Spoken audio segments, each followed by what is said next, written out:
পূর্ব প্রস্তুতি 12টায় প্রোগ্রাম ছিল এখানে। আমি যখন 12টায় এসেছি তখন এখানে মির্জা আব্বাস সাহেব 12টায় কর্মসূচি দিয়েছে এবং আজকে এখানে অনেক সন্ত্রাসীদেরকে নিয়োজিত করেছেন যাতে আমাদের উপরে অ্যাটাক করা হয়।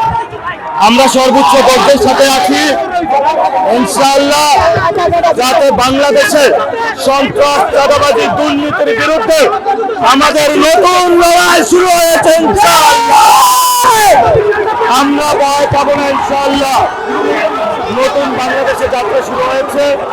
গতকালকে আমাদের আরিফুল ইসলাম আতিকের উপরে মেরেছে এবং বিএনপি হামলা করেছিল।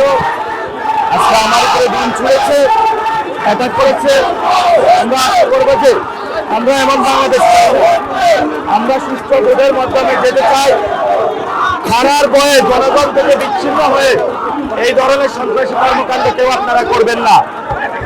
এবং মির্জা আব্বাসকে বলবো সন্ত্রাসী কার্যক্রম বন্ধ করেন। মির্জা আব্বাসকে বলবো সন্ত্রাসী কার্যক্রম বন্ধ করেন।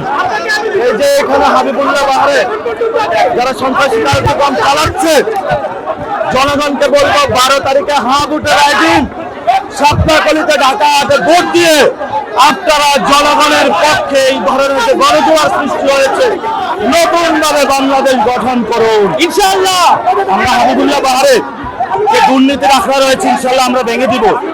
হাবিবুল্লাহ বাহারে যারা দলীয় গুন্ডা হিসেবে ব্যবহার হচ্ছে, আমরা প্রশাসনকে বলবো দলীয় গুন্ডাদেরকে ক্যাম্পাস থেকে বের করেন। সারা বাংলাদেশে সবাই বিএনপি, ছাত্রদল, যুব দলের যে সকল গুন্ডারা সন্ত্রাসী কার্যক্রম শুরু করেছে আপনারা সবাই রুখে দাঁড়ান। জয় আমাদের হবে, ইনশাআল্লাহ নতুনভাবে বাংলাদেশ এগিয়ে যাবে। আমি জনগণের কাছে বিচার রাখলাম, আমি কিচ্ছু বলবো না।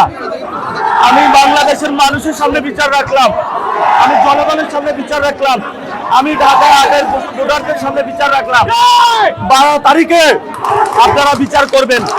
আপনাদের কাছে রিকোয়েস্ট, 12 তারিখে আপনারা বিচার করবেন ইনশাআল্লাহ।